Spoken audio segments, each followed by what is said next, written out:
ایک شخص جو عرب کے لوگوں کی آنکھوں کا تارا ہے، جسے سب لوگ سر پہ اٹھائے ہوئے، صادق اور امین کہتے ہیں، اس کی مثالیں دیتے ہیں،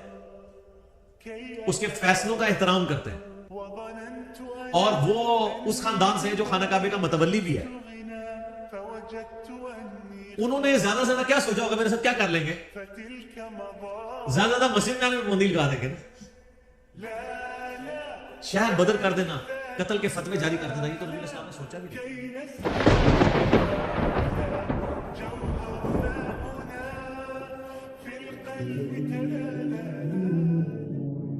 یہ جو سورۃ المدثر کی شروع کی آیات ہیں، یہ نبی صلی اللہ علیہ وآلہ وسلم پہ جو شروع کی وحی نازل ہوئی ہیں ان میں سے ایک ہے۔ صحیح بخاری اور صحیح مسلم دونوں میں حدیث موجود ہے کہ نبی صلی اللہ علیہ وآلہ وسلم پہ سب سے پہلی وحی نازل ہوئی تھی، اقرأ بسم ربک الذی خلق خلق الانسان من علق، سورۃ العلق کی ابتدائی 5 آیات۔ پھر اس کے بعد صحیح بخاری اور مسلم میں آتا ہے کہ نبی علیہ السلام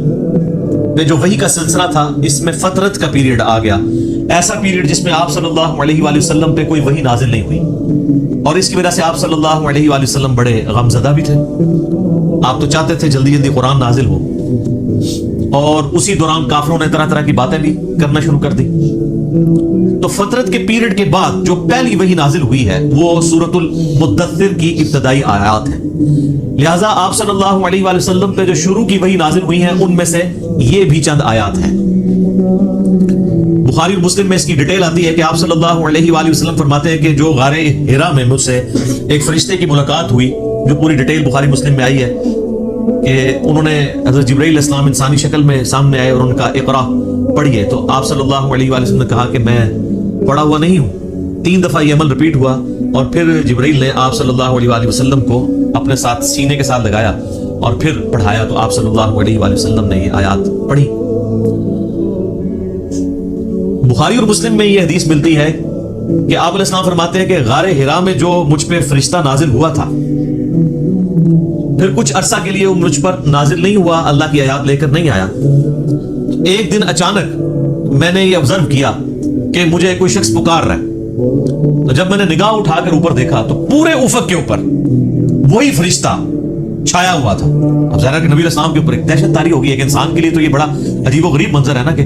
جہاں تک آپ کو منظر نظر آ رہا ہے کہ بندہ آپ کو اوپر نظر آ رہا ہے اور وہ آپ کو پکار رہا ہے۔ تو آپ علیہ السلام، بخاری مسلم کے الفاظ ہیں کہ دہشت کے مارے گر پڑے،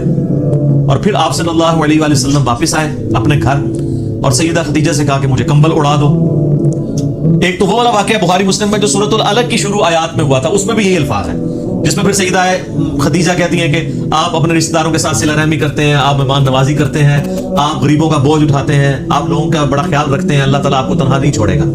اس حدیث میں یہ الفاظ ہیں کہ جب یہ کمبل اڑایا گیا تو پھر اللہ تعالیٰ کی طرف سے اس فرشتے نے ندا دی اور یہ آیات پڑھی، یا ایھا المدثر قم فانذر وربک فکبر وثیابک فطہر۔ بسم اللہ الرحمن الرحیم، یا ایھا المدثر، اے چادر میں، اے کمبل میں لپٹنے والے، قم فانذر، اٹھ کھڑے ہو جائیے اور ڈر سنائیے۔ انذار تمام نبیوں کی دعوت کا مرکزی پوائنٹ ہوتا ہے، تبشیر بھی ہے لیکن وہ دوسرے نمبر پہ ہے، اس کے لیے جو دعوت قبول کر لے۔ To be continued.